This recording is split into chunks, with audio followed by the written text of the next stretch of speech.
मेरा नाम साधना श्रीवास्तव है। मैं डायरेक्टर जन शिक्षण संस्थान जहांगीरपुरी। आप लोगों को मैं सिट पोर्टल पे बच्चों का रजिस्ट्रेशन कैसे करना है इसके बारे में बताने जा रही हूँ। सबसे पहले आप जब सिट पोर्टल खोलेंगे तो ये जो स्क्रीन आपको दिख रही है, इस तरह की स्क्रीन आपके सामने आएगी। इसमें आप रजिस्टर पे जाएंगे। रजिस्टर में आपको लर्नर एंड पार्टिसिपेंट पे जाना है। फिर उसके बाद यहाँ पे बच्चे का मोबाइल नंबर डालना है। 9958061806 जब आप बच्चे का मोबाइल नंबर डाल लेंगे उसके बाद कंटिन्यू पे जाना है तो बच्चे के पास एक OTP आएगा। इस OTP को हमको इसमें डालना है।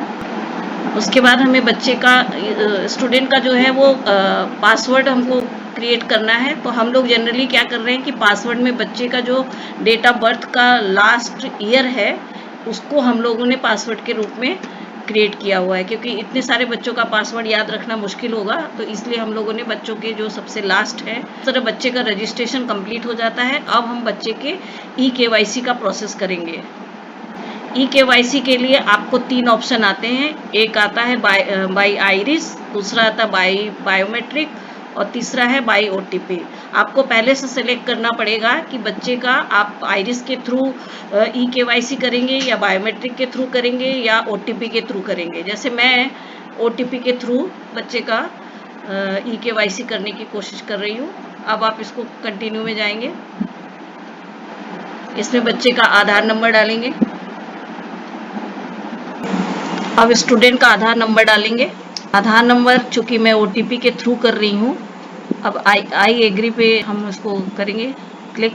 उसके बाद कंटिन्यू करेंगे। चूंकि हम आधार OTP से कह रहे हैं तो बच्चे के पास OTP जाएगा। अगर बच्चे के पास OTP नहीं जाता है तो आप दूसरा ऑप्शन बायोमेट्रिक, ये भी आप सेलेक्ट कर सकते हैं। बायोमेट्रिक में आपको बायोमेट्रिक डिवाइस को आपको अपने लैपटॉप के साथ जोड़ना पड़ेगा। उसके बाद आप फिंगरप्रिंट से भी eKYC कर सकते हैं। चूंकि मैंने OTP डाला है इसलिए अभी OTP, बच्चे का आधार मोबाइल से लिंक होगा तभी OTP जाएगा। मैंने eKYC स्टूडेंट का OTP के माध्यम से करने की कोशिश की, लेकिन स्टूडेंट के मोबाइल पे OTP नहीं गया। तो अब मैं बायोमेट्रिक के थ्रू करने जा रही हूँ, जिसमें मैंने बायोमेट्रिक डिवाइस को अपने डेस्कटॉप और लैपटॉप से जोड़ दिया है। इसके लिए हमें चुनना पड़ेगा बायोमेट्रिक, ये हमको सेलेक्ट करना पड़ेगा। अब आपके पास स्क्रीन पे इस तरह से फिंगरप्रिंट का वो आ जाएगा। फिर उसको आप कंटिन्यू पे जाके क्लिक करेंगे। अब आधार नंबर डालेंगे 6। अब आपको साइड में पुट फिंगरप्रिंट के लिए आएगा कैप्चर सक्सेसफुली आ गया, यानी बच्चे का फिंगरप्रिंट्स उसने कैप्चर कर लिया। और अब ये वेरीफाई कर रहा है उसकी फिंगरप्रिंट को। वेरीफाई कर लिया, जो कि सक्सेसफुली हो गया। आपके स्क्रीन पे दिख रहा है कि ये सक्सेसफुली हो गया। अब इसको हमें डन करना है, यानी OTP के थ्रू नहीं होकर के बच्चे का eKYC, उसका बच्चे का eKYC फिंगरप्रिंट से हो गया। अब इसके बाद हम शो इंटरेस्ट पे जाएंगे। जो राइट साइड में हमको एक ऑप्शन दिख रहा है शो इंटरेस्ट, यहाँ जाएंगे हम और यहाँ पे बच्चे की पर्सनल डिटेल हम भरेंगे। Email ID, date of birth डालेंगे। डेट ऑफ बर्थ ऑटोमेटिकली ले लेगा। कैटेगरी बच्चे की डालेंगे general, state Delhi,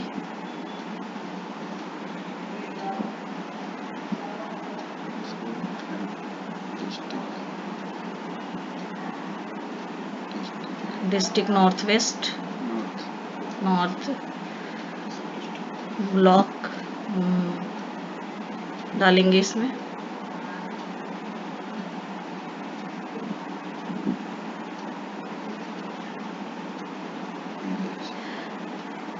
Jahangirpuri village डालेंगे।